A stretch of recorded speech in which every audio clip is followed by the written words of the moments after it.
In today's pod, Sumeet, Shank, and Barjinder join me to recap the Milwaukee Bucks stealing Game 5 of the NBA Finals.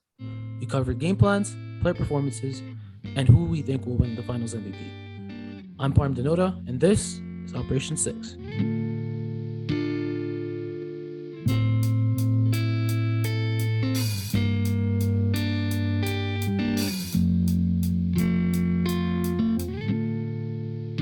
We just finished watching Game 5 of the NBA Finals.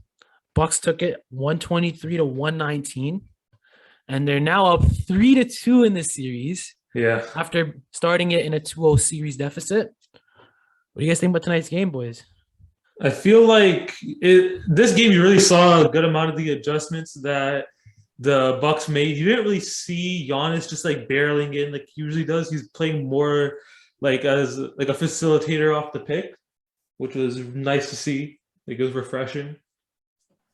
I think the biggest difference in the game was Jrue Holiday. Yeah. He finally showed up with a huge game. He had 27 points tonight. He had, I think, 11 assists, but none of that matters because of the defensive effort. Yeah. Ripping Booker at the end, especially, that closed out the game, throwing that lob. And 3 steals. Yeah. And that just goes to show you his hands are always active. And even when he doesn't get steals, he's getting deflections, killing plays. Yeah. I think that's where he's showing his value. And sometimes that goes under the radar. Jrue Holiday just went on a little bit of a holiday and just put in Drew Bledsoe for a bit. And now Jrue Holiday's back, So they're chilling now. They're chilling now. So yeah, Jrue Holiday had 13 assists. That's a correction. I said 11 before. Yeah. They got the lead going home. Man, Yeah, they got the momentum. They can easily close it out tomorrow. Not too much. What is it? I mean, Whatever, yeah, 2 they days ago. definitely have the momentum now because they're the first road team to take a game. It was Phoenix took the first 2 at home, then Milwaukee took the next 2 at home, and now Milwaukee is on a 3-game win streak in the NBA Finals, which is a very rare thing in its own. Suns have a very tough game coming up ahead of them. Yeah, Definitely. it's going to be the most tough game for them in the series. And I feel like even for Milwaukee, this was probably the most important game of the series because if the Suns won today, then they're probably winning the championship because they'll close it out in Game 7 probably. But now that the Suns lost, the Bucks probably won the championship in my opinion. Like they're my pick for Game 6, the Bucks. Yeah, I can see that. I mean, I could see how Milwaukee takes it, but honestly, I think it could be a 7-game series. Chris Paul, he played well. I just think he needed to shoot more. He finished with 21 points, but he only attempted 16 shots. Booker attempted 33. So I think that should tell you that he's not being aggressive as he used to be. And then you could also see it in the point spreads between the team. Middleton had 29, Giannis had 32, Jrue had 27. It was even pretty much between the 3 of them. They had 88 points combined. But then for the Suns, Ayton had 20, CP had 21, and Booker had 40. So Booker had, out of their 81, a huge chunk of those points. And I think some of that needs to be Chris Paul being more aggressive. And then Bridges didn't touch the ball when he should have. He was in the game 5 for 6 from the field. And he was 3 for 3 from 3. Like, I feel like he had the hot hand. They could have gone to him, but they just didn't, especially down the stretch of the game. I feel like an interesting thing that I just realized is I feel like the Suns really miss Dario Saric. Because the minutes that DeAndre Ayton wasn't in the game, they had no big body to throw at Giannis. And Saric was the only one they used to have. Yeah. And those minutes line up with the second quarter. The first quarter, Milwaukee was losing 37-21, and then the next quarter, Milwaukee took it 43-24, and a lot of those minutes were without Ayton, especially down the stretch of the second quarter, and the momentum really started to shift at that point of the game. But yeah, this was a really entertaining game, especially like in the second half. They were like exchanging buckets for like a solid 5 minutes. It was exciting. Yeah, it was like Booker and Middleton just going back and forth like it was a game of 2K or something, That was dope to watch. You wouldn't really expect that in the finals, I feel like in Yeah. that situation where they're trading buckets, Milwaukee I'm talking about, when they're trading buckets, I feel like they're also the team that when they need to, they can get that stop, and they did. They ripped Booker, and then they come up with the clutch offensive rebound, and their length and athleticism allows them to do that. So when they're trading buckets, I feel like Phoenix is the one that's in the negative in that situation because Milwaukee can get a stop, but Phoenix, they struggle to get that stop. And if they got 2 stops in the fourth quarter, they win this game. That's the difference. Milwaukee is more the team to grind out a game and win it like decisively in the end. The Suns are more the team to just go for the kill and just end the game before it's like before buzzer even sounds. I'm not even gonna lie, I didn't see the first quarter of the game. We were out for dinner, so I'm not gonna comment on it. But it definitely looks just from the point spread like Phoenix let their foot off the gas. Because you can't be up 37-21 at the end of the first. And I understand Milwaukee fighting back into it, but you can't be down 1 going into the half. That just can't happen in the NBA Finals. Like that's a recipe for disaster. And the second quarter, the momentum Milwaukee built, killing the Suns crowd. You could see it. When we came back at the end and midway through the second quarter, the Suns crowd had no energy. And Milwaukee, it's because Milwaukee took it from them. Yeah. Yeah, shout out to Milwaukee's bench too during that period. I think they went, well, not bench, but the team, when Giannis was out, they scored 17 without him. So, it's pretty nice for Giannis to have some of the weight off his shoulders. Yeah. And then there's Booker, who had to beg to get back into the game, and he got the first 3 buckets of the fourth quarter. So if he doesn't get in the game, I think the game's over at the beginning of the fourth quarter. Yeah. Him begging to be in that game is what gave him a fighting chance at the end. If he misses every minute Booker misses is minutes worth of offense they don't have. Yeah, the Suns they just have a dead offense. The Suns bench didn't really give him anything. Like Cameron Payne had 6 points and 4 assists, and then Cameron Johnson had 6, and then Craig had 3. So yeah, they're not relying on those guys. Those guys are hitting spot shots when Booker and CP3's whole play fizzles out. Yeah, but you really want a guy like Cameron Johnson to have like 12, right? That really just gives him more of a boost. And then Torrey Craig, I feel like he got injured. He's still not he's not 100% right now. So he only played like 8 minutes. I feel like he's just in for those few minutes where they want the other guys to get a breather.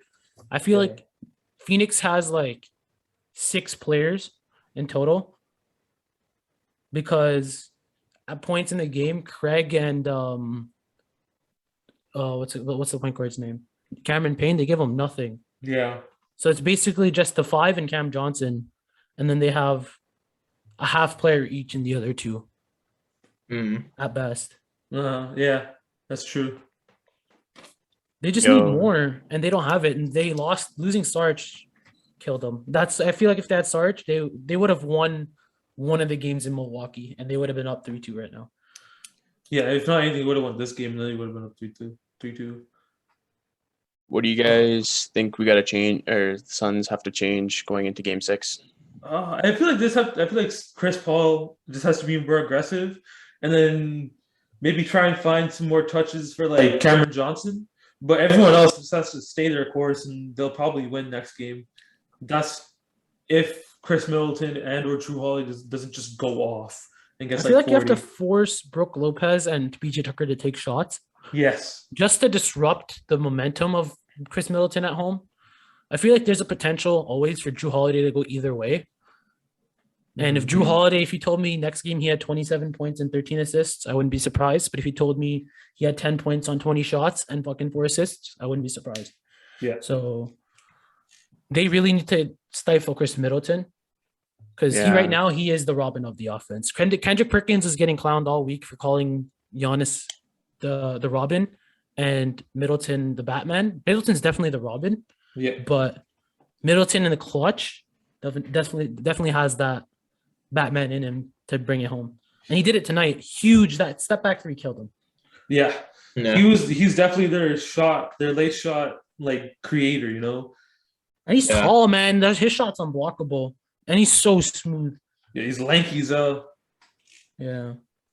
That's what I feel like Bridges can become one day. And I feel like that Bridges was doing some of that stuff. And even earlier in the series, you could see a lot of their buckets were off of catch and shoots for Cam Johnson, cuts to the basket. And that stuff is, I don't know if it's just not there, but I feel like Phoenix's offense is going away from that. They're telling the guys to stay in the corner. And causing them to lose out on easy layups at some points in the game. Yeah. Like a player like Mikal Bridges, I honestly see him being like Jalen Brown one day. I feel like he could definitely get to that point. I see that. And then there's a lot of comparisons for Cam Johnson to be like Peja Stojakovic. So that would be a really good duo. Oh, yeah. I feel like he'd be a better defender. Yeah, I feel like he'd be a better defender though. Yeah, for sure. He's Peja wasn't a good defender, so I don't know. Yeah. I feel like Cam Johnson would be the better defender. Oh, for sure.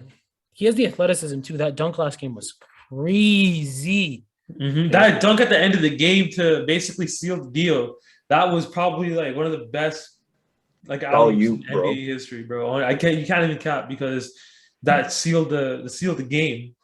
Yeah. That was a proper rip from Jrue Holiday. Literally took it out of Booker's hands like he was a baby and then fed it to Giannis. And honestly, Chris Paul shouldn't have gone for the foul. That was really bad on his part. But at the same time, I can understand it's a fast break. You're going to try to do whatever you can to make sure they don't get the bucket. But and it's Giannis. Stupid. Yeah. If anything happens, like he gets to shoot 2 free throws, and you rather have him than anyone else on there, right? I guess. But still, that was also a really dangerous play. I'm not a big fan of that. Yeah, I don't agree with him doing that. I was just trying to play devil's advocate. All right, so now that Milwaukee has control of this series, who do you guys think will win the Finals MVP? Because I think it may be Middleton.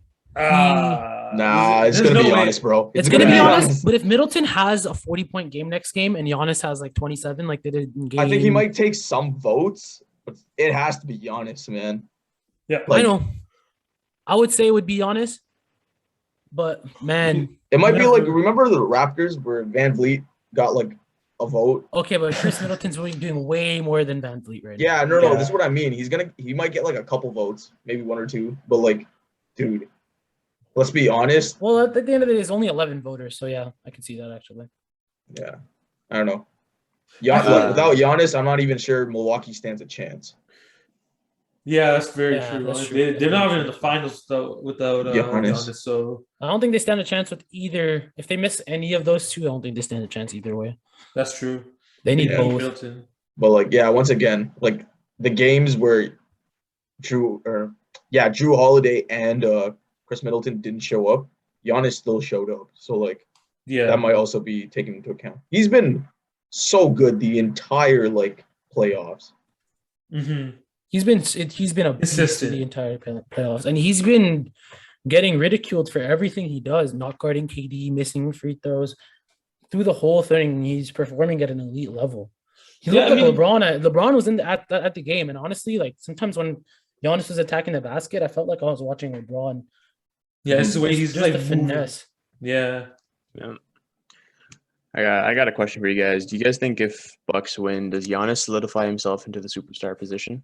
Oh, he's superstar. He's already a superstar. He's gonna be amongst the greats, though. I mean, I feel like a lot of people are gonna hold this championship specifically against him, which I'm gonna call BS on that. Any championship is a championship; it has to count equally.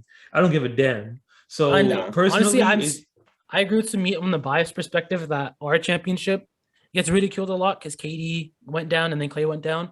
So I agree. Like every championship is a championship at the end of the day, and the situations make the champion.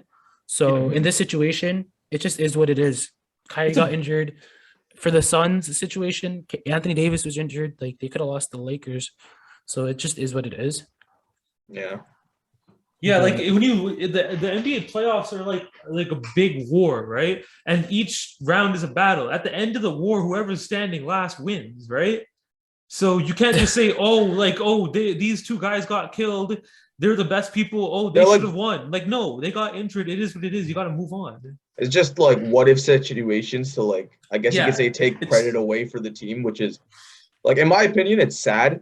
Yeah, because you got to go to these extremes just to. I don't think it's gonna be like that for this final. So I think people are so happy people are. It's gonna be like that. Oh, it's you think so? I think people are still just so happy seeing the new finals, me included.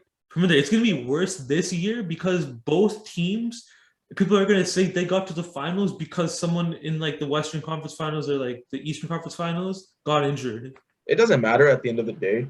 When you look at Giannis, and if they win the championship, they're gonna be NBA champs. It's not gonna be like they won during like a year where a lot of people got injured. Yeah. Like Yeah. on the stat sheet, it's going to be NBA champion. So Yeah, you can't argue that at all. can't No, take that no. away. Mm-hmm. And that's for both teams. I've seen a lot of people trying to discredit the Suns because they faced a quote unquote, it's not quote unquote, but they faced like an injured Lakers team, and The then Lakers really didn't even defend their championship in some people's eyes. They're going to defend their championship next year, which is kind of bullshit. But I don't know. I feel like the storylines will dominate. If like let's say the Bucks won, the storyline would be Giannis first finals win. That'd be the storyline, and then if CP won, CP finally won his ring. That'd be the storyline. So I think those would win out over the whole ridiculing thing. But yeah. Which team do you think is going to be in a worse position if they lose in the offseason? Like which team is going to be in a worse position in the offseason?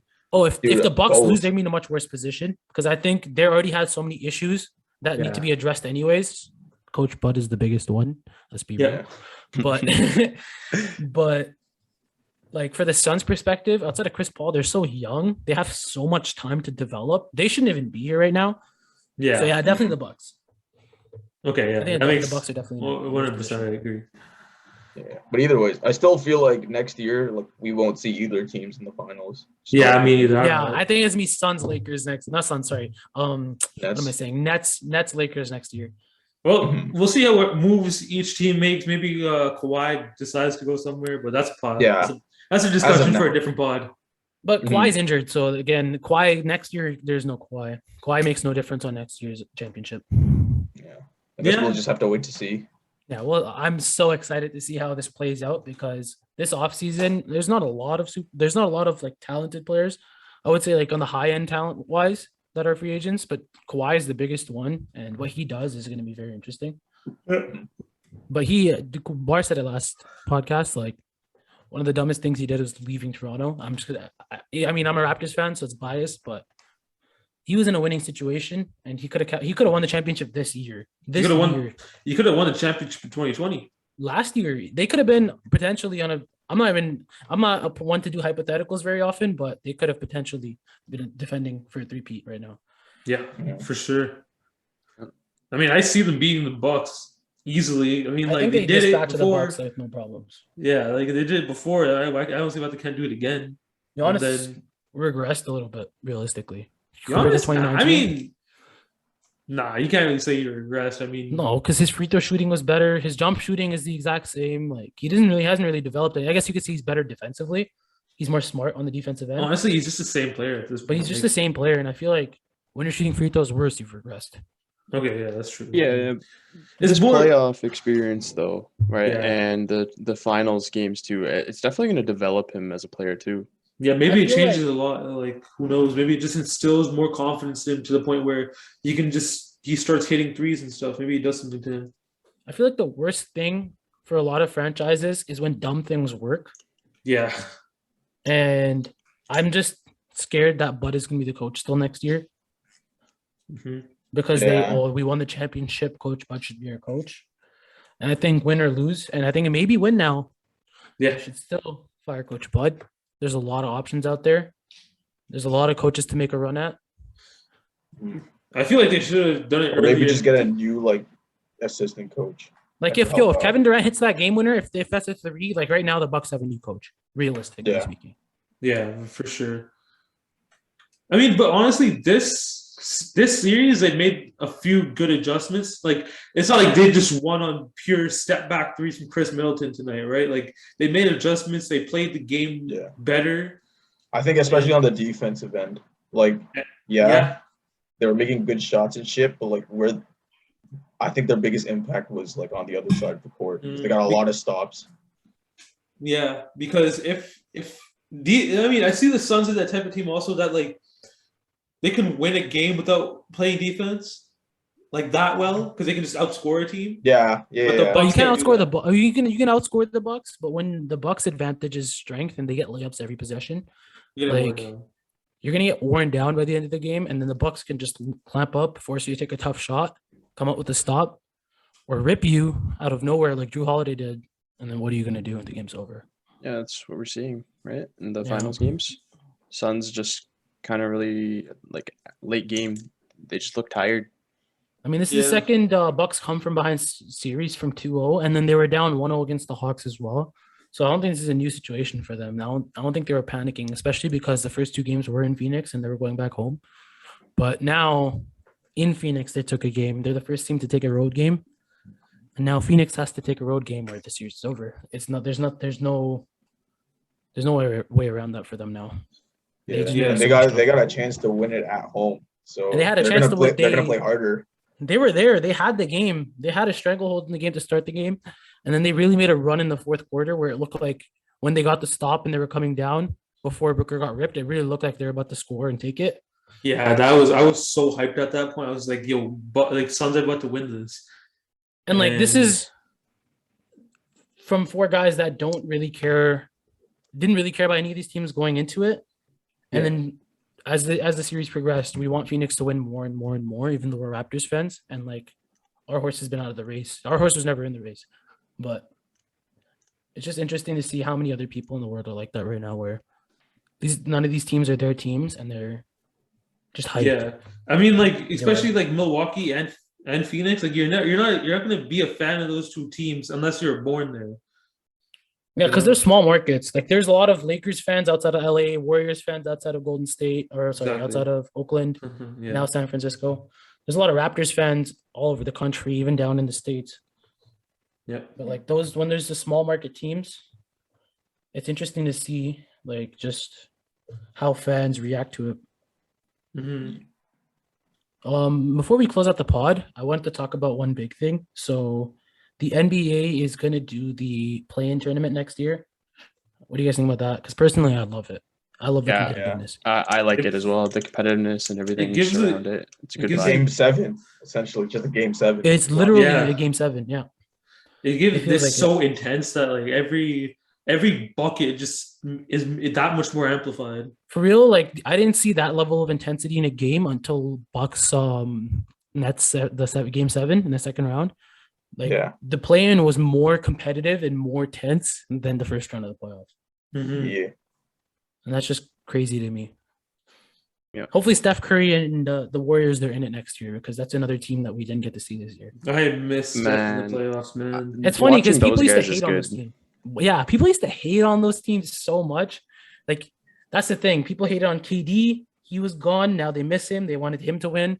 People hated the Warriors. Now they're out of it and people want them in. Same thing with the Lakers. Same thing with the Raptors. Same thing with so many teams. And it's just crazy to see. Yeah. Like, either way, no one's happy. Yeah, like it's just like everyone says, like you miss what you don't have. Yeah, exactly. But like that whole Kevin Durant hate thing, I never got it because even in the moment, I got it. I hated that move. It's just a bitch. No, I hated the move, but I didn't hate him as a person because in a vacuum, he's the greatest scorer we've ever seen. Yeah. For sure. But at the same time, it's just that like it's the same thing with LeBron. Like I don't blame him for going to the Heat, right? I don't feel like really many people do. It's just the way he did it. Yeah, it's the okay. way. LeBron's story was a little bit different. He genuinely had no help. He had no help. Management was so ass. He was laughing at Mo Williams being his help. Like Mo Williams is not help. Mo Williams 15.5 points per game is not help. Yeah, and he was an all-star that year. Yeah. I mean, as an injury replacement. I was about to say. Like Cleveland wanted him there, but they weren't really helping him stay. You get my drift, right? They messed up the first offseason that they had LeBron. 2004, they let Carlos Boozer go for nothing. Yeah. Carlos Boozer and LeBron, like Darren Williams and Carlos Boozer in the Western Conference went to the Western Conference Finals. Yeah. In the Eastern Conference, Carlos Boozer and LeBron won a championship.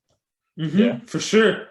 Like maybe 2009, maybe they get there. 2009, there's a chance they get there. Then there's a chance they get there in 2007 because Carlos Boozer gave the Spurs fits in their series with the Jazz. Yeah, but I still don't see them winning. No, but like any amount of help with LeBron, like wins out. They're not being help wins out. Yeah, they're not winning. They're not beating the Spurs, bro. There's no way they're beating the. The only time LeBron and help didn't win out was when LeBron didn't help himself in 2011. Yeah. Since we're talking about sorry. Yeah, sorry. No, you got it. No, I made my point. Okay. Since we're talking about LeBron here, I have a question for you guys. So we know he's changing his number next season, right? Yeah. So what do you guys think we're gonna get athletic LeBron back? Yeah. I hope so. My fandom does. I think the cool thing about this is that LeBron. You see how you brought that up? Like LeBron finds these ways to keep himself relevant even when he's not playing. It's just so cool to me. Like when LeBron was injured in 2019, it was all about, even when the finals, it was all about LeBron being injured. Last year they won and he was winning, so obviously LeBron's gonna be the storyline. And then this year they're losing, so the storyline is Space Jam and LeBron changing his number. It's just crazy to me how he's always keeping himself relevant. But I definitely The do best think, player in the league. So yeah, I definitely do think that if he was the athletic version of LeBron like you're talking about, like they would win the championship. Going on to that as well is if LeBron does go like he changes his number and then let's say he retires, he becomes the first player in the NBA history with the most retired jerseys at 4. Yeah. Will Chamberlain at second, then because Will Let's see, do Chamberlain the has Lakers 3. retire both? If he wins nothing, I don't think they retire the other number. He Nah, already won though. No, but he won in one jersey. Oh yeah. That's what I'm Okay. saying, So he has to but- win in number 6. So he has to okay. win another one, and then they retire both. Okay. so yeah. is I think this LeBron's is a this a genius. sign? Is this a sign that Lakers take next year's? That would be crazy. I don't see currently constructed how they do it. They need more, For sure. but definitely like it's gonna be them in the Nets, and that's what I want to see. I want to see that one more time because I don't know how many more years we're gonna see KD versus LeBron, and that's one of the greatest rivalries underratedly player to player we've ever seen. We've seen 3 of their finals already: 2012, 2017, 2018, and we could see one more this year. and look, I really want to see what the Mavericks are going to do this offseason, personally. Porzingis. And the Heat. Yeah, we'll talk about that in the pods coming in the future. We're gonna have some pods coming out about how teams can improve. So definitely, Yeah, it'd be run very those. interesting to hear that. Yeah. Anyways, anything else you guys want to talk about tonight? I think we're all good. All right, it's been real. Hey guys, thanks for tuning into today's pod. Shout out to Kaiza Draws for the YouTube logo and banner, and huge shout out to Vic.Ash for the music. Also, shout out to Yash and Ryan Gaming for the YouTube thumbnail. Links to their pages will be in the description below. Once again, thanks for listening, and like, comment, and subscribe for more NBA content. And be on the lookout for our podcast following Game 6 of the NBA Finals.